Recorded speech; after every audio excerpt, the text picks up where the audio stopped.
Hi, Mikel. First of all, could I get your reflections on winning your first North London derby as Arsenal manager? Well, extremely happy and proud about the way the boys played today, and obviously really happy because we know what it means to our club and to our fans. It's a shame that they weren't here with us today.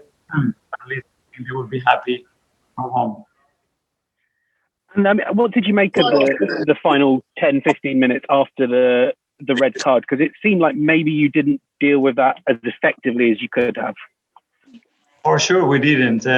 We managed those 10 minutes really, really badly. We put ourselves in trouble and we give them hope when after that you should just give 200 passes in the opponent's half, keep the ball and attack in the right moment.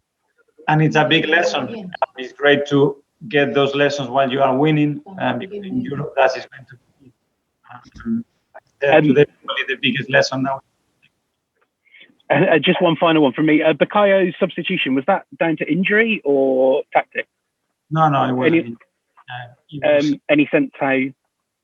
We don't know. He was feeling his hamstring, so we don't know about it. Excuse me, can we all go on mute, please, if we're not asking questions?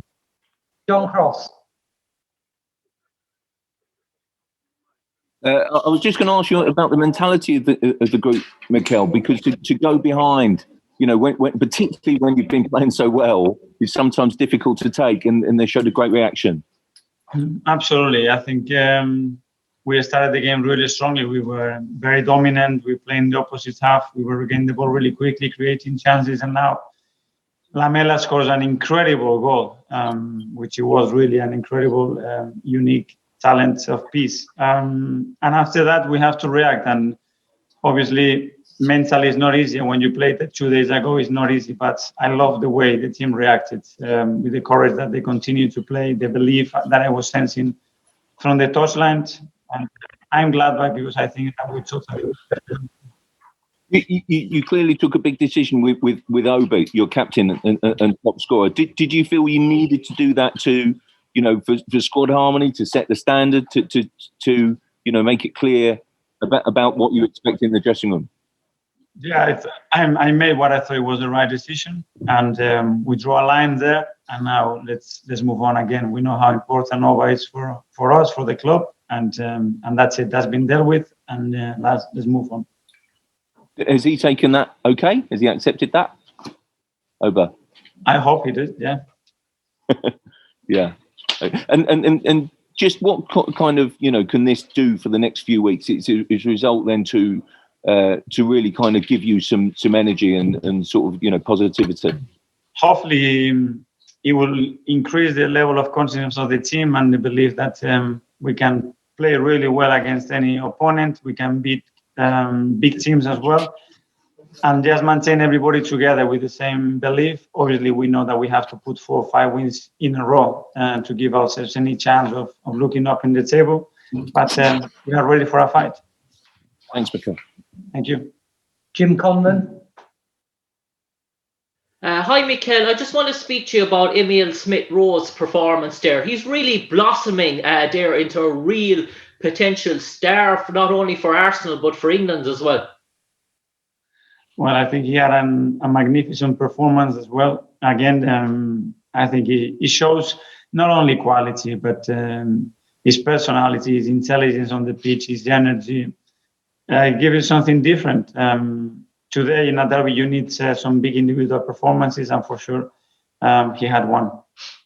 And Mikel, lastly for me, I know Tottenham thought it was a conscientious penalty, but what was your view from where you stood on the sideline in terms of the Davinson Sanchez tackle?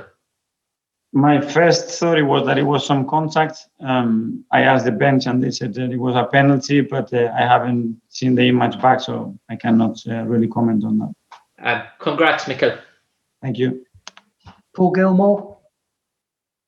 Hi, Mikel. 10 points between you and the top 4. Is there a belief at this stage of the season that you can still qualify for the Champions League next season? I think still mathematically it's possible. We're going to believe and we're going to give it a go for sure. We know that we have to be extremely consistent to have any chance in the last 2 or 3 matches to be very close to them. but we're gonna give it a go, and we're gonna keep trying, going game by game. And just a final one on another one on Aubameyang. Sorry, is this his first breach of discipline this season, and will he remain as a captain figure in your team, or as far as you're concerned, is this it done? We deal with the situation on the day. That's been done, and now we move on. We know how important Auba is for us, and he's going to continue to be really important. That's it. No more comments on that. Thanks, Mikel. Thank you. And finally, we'll come to Sam Dean. Hi, Mikel. It's not the first time that you've made this sort of decision with a player based on disciplinary off-field incidents. Can you just explain why it's so important to you and the culture of the team that those behavioural standards you set have to be met? Because for me, it's the foundations and the platform that we can build something medium and long term that is sustainable and that can bring us joy and happiness. Without that, I don't believe that it would happen. So that's why I keep talking about it and acting about it. And just quickly on Martin Odegaard, who again I thought was really good, and the energy he played with and the commitment, just impressing and charging around. How impressive has that been, and when's he going to get tired?